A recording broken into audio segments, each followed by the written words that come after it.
was a dark day for football fans over the weekend. Let's start with what happened at Everton, shall we? Another defeat for them.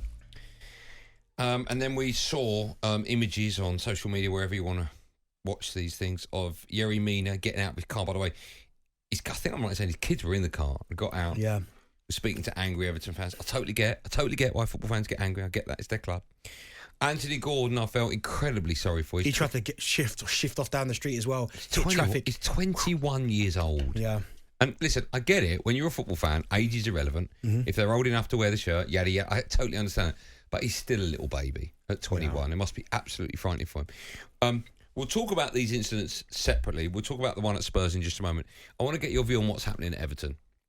Because football fans have a right to protest as long as it's peaceful, okay?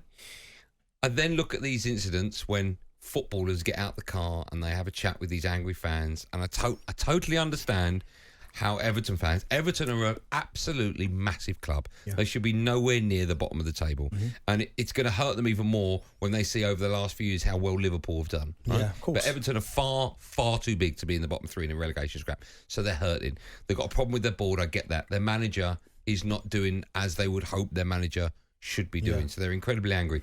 But, Benty, when the players come out the ground after a defeat or after a game and they're confronted by football fans, what's your view on whether or not they should be getting out the car, they should be stopped? These football fans should have the right to have their say in front of them, because it's all very well having a chat and having a heated debate, but I just get the feeling when I watch these clips that any minute, boom, it could go off. And I do worry for the safety of not just the footballer, of everyone involved in these incidents. Yeah, 100%. Because as you said there, as Yerry Mina's obviously got out his car, it is dangerous. I mean, I don't know where the security are, of course, because you think as a situation kind of develops and it gets more and more hostile, the club would understand that and think, you know what, let's put in a few more securities. And I get it from the Everton fans' perspective. They're hurting. Their side have been poor this season. I mean, you're going up against one of your rivals down at the bottom. It's almost like a relegation 6-pointer. And you go 1-0 up, it's all happy days, and then James Ward-Prowse obviously strikes two really good goals. So I get it, but I think there's a time and a place, and I can't understand if you're frustrated, of course, but you shouldn't be approaching players because, again, we're back into that territory of where if one of them fans, Yerry Mina's got his family in the car, as you said there, it could turn sour very, very quick. I know it was bad. And to be fair to Yerry Mina, I thought he handled the situation relatively well. Has that ever happened to you? Yeah, it has, yeah. It has? In a car, coming out of a car? Coming out of a car? It happened at Fulham, where I was approached from... I had my kids in the car, to be fair. I had family in the car. Oh, my goodness. And I got out of the car, confronted the fan, but after... and then Can I ask, was he having a pop at you or the team? He was having a pop at me. Right, so this was personal. Yeah, but I think everyone was getting it as we were coming out because we weren't playing well. And he kind of approached me and he was shouting stuff in my face, and then I got in his face, and then I thought, what am I doing? So I got back in the car and then just obviously drove off. Was there lots of them, or was it just one guy? Or? It was like three guys. Okay. But I just thought to myself, why am I getting involved in all this nonsense? Do you know what I mean? So, but at times I get it for Yerry Mina, and that's why I say he handled the situation well, because I think you agree with me. When it comes to family, that's a different story. Mm-hmm. When you've got kids in the car and that something else takes over, doesn't it? You almost forget about where you are, and then you approach it. So he handled it well, but I don't really like that. I don't like seeing fans approach players. I know you're hurting and they're not playing well. I understand that, but venting it in front of your family, in someone's family, is not for me. It's not good enough. I don't think anyone's going to disagree. So we'll talk about that. We'll also talk about what happened with Aaron Ramsdale. Yeah. At White Hart, I call it White Hart Lane, the new top Monster Stadium, etc. Listen, no one is going to defend the idiot that jumped on the horn and kicked him or tried to kick him. We just don't want to see that. But here's my question, right?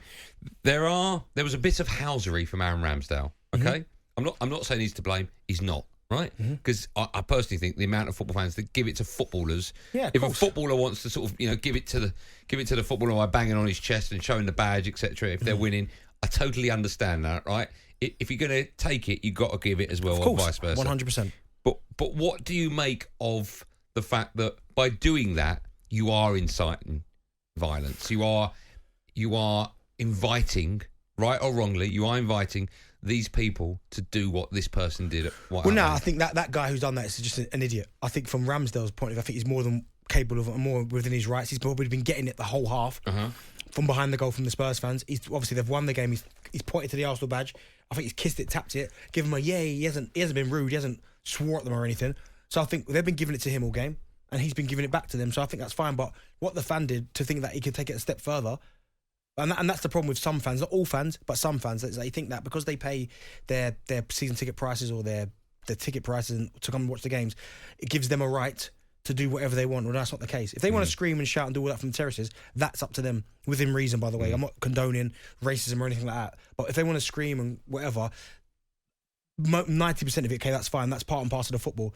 But there's a difference between doing that and then taking it one step further by stepping onto the playing field, which is not really your place to go. That's where the players are supposed to be, not you. So when he's taking it that step further by doing that, then that's a completely different conversation. But I hope they find him and he's banned for life. talkSPORT Drive with Andy Goldstein. Monday to Friday afternoon from 4 on AM, on DAB, via the talkSPORT app and on your smart speaker. talkSPORT.